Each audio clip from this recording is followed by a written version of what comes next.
and welcome to this special episode on World Mental Health Day. Today we have with us Rishab Rikhiram Sharma. He's a sitarist, music producer, and a composer born in Delhi to the renowned Rikhiram family. In fact, he's the youngest and the last disciple of the legendary sitar maestro, late Pandit Ravi Shankar. He started playing at a very young age. At 10 years, he's also appeared in major Indian reality TV shows and TV channels such as entertainment के लिए कुछ भी करेगा, हिंदुस्तान के Hunarbaaz, NDTV, आज तक, Doordarshan India, and many more.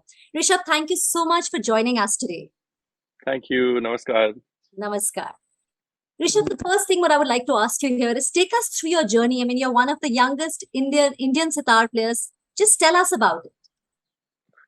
So I started playing at the age of 10, and my dad, he was my first guru, and he is also, the world's best sitar maker because he made instruments for my Guruji, Pandit Ravi Shankar, Shankar, and all the great artists. So I got sitars and the training from the best when I was a young chap, and when I started showing some potential, he provided me with the right instruments also. I was very lucky that I had access to it. What's funny that he actually didn't let me use like a proper sitar, like a good working sitar, until I showed him a little potential, and I just proved myself that I can, I have my way around this instrument. So at first he gave me like this broken sitar that came back from a shipment. Then I asked him, "Can I play this?" And he said, "Okay," because I had some backing in guitar at that time. I was learning guitar, and within a few minutes, I just figured out Sare Gama Pada Nisa, and I started playing songs within 15 minutes of just holding the sitar for the first time. Because there was so much build up, there was so much this and that, no, sitars are sacred, you're not supposed to. My mom was like, "Oh, you don't touch the sitar until you've showered." Yeah. So it was like it was a big deal for me as a kid. I was like, if I saw a sitar, I had stars in my eyes. So now that I think about it, it's like music has always been my happy place, and sitar, like since the age of 10 onwards, it was my happy place, and I've always used sitar to sort of cope with whatever I was going through, even as a child. And it was until, the pandemic when, I lost my grandfather that I, went into depression, and I was also going through anxiety for some time. But that was like performance anxiety, which is a little different. Like I would be very nervous to get on stage. Some people also call it like a stage fright or something. So, my hands start shaking, whenever I get on stage. And yeah, I mean, it's a little better now. During that time, every other day we were losing someone we know.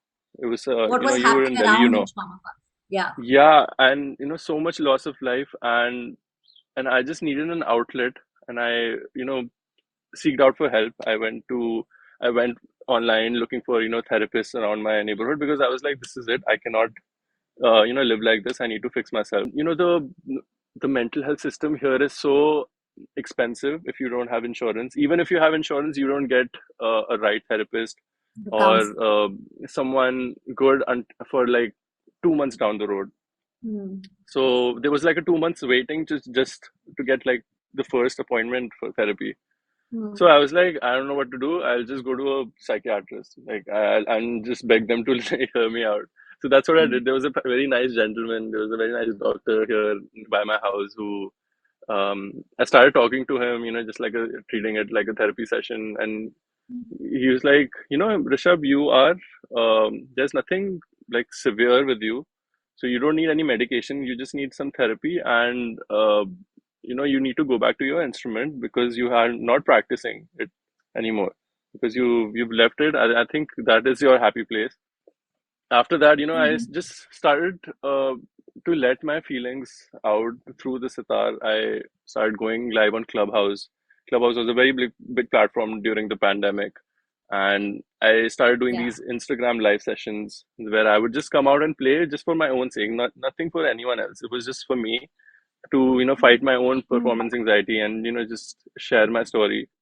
Immediately there were so many people, they were also sharing, I lost my mother, I lost my father, and it was a that like Same especially in feeling. Clubhouse, yeah, like there was like a community sort of a feeling that evolved, especially on Clubhouse. Like there are rooms, right, where you can come up and talk, Okay. and if you want to share, you can raise your hand.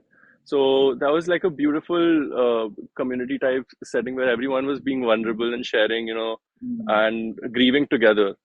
I would say I owe everything to the sitar and the music that Mm. gave me that sort of healing. And I was like, if it can heal me, so it can Yeah, also heal others.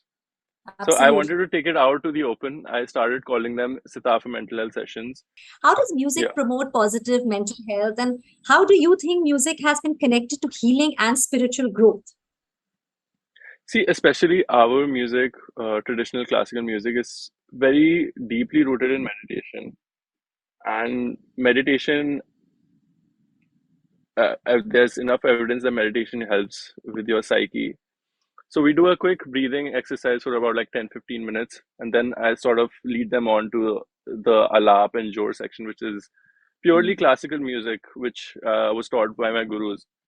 And then people just share that I've listened to alap, but never like in this state. And when you are in that state, it just hits different. So initially, when I started on Clubhouse and Instagram, there were about 3-4 people joining, and every session, this like that I do on Thursdays and at my concerts and whatever events that I put out. On my live sessions alone, there are about like 6,000 people now. So the community has, I don't know, grew by 2,000%, and it has only going up and up. So people are realizing that sitar and Indian classical music can really do wonders to your psyche. And even when we did the first India tour, there were about like 30, 40, 50 people in the audience, and now Mm. we sell out auditoriums of like 200, 300. See, I'm no a therapist or anything. I'm just using our traditional Yeah. old Indian classical music and just bringing into to my audience, people my age, that hey, this helps. What are your future plans? How do you plan to take this forward? Sitar for mental health, as I said, it's growing, and it's every day the following and the community is increasing. Like I started with like 10,000 following, and now it's like 180 today. So it is increasing, but I feel like it's a lifelong goal. Mental health will exist uh, till the time humans are on this planet. It's equally important as physical health, and I think we need to find as many coping mechanisms as we can find. Especially like sitar helps. There might be like painting, and there might be other alternative forms of therapy. How do Right. the classical music and the ragas impact? Do you think they impact and heal mental health? Absolutely. If only they are received in the proper way, in the proper setting, proper presentation. It's amazing to see a youngster like you who's taken this up. I mean, of course, while you found it yourself, you healed yourself, and then you're helping so many other people heal. But Rishabh, I'm going to ask you if you can play a little bit. One of your favorite songs, Absolutely. if you can play for us.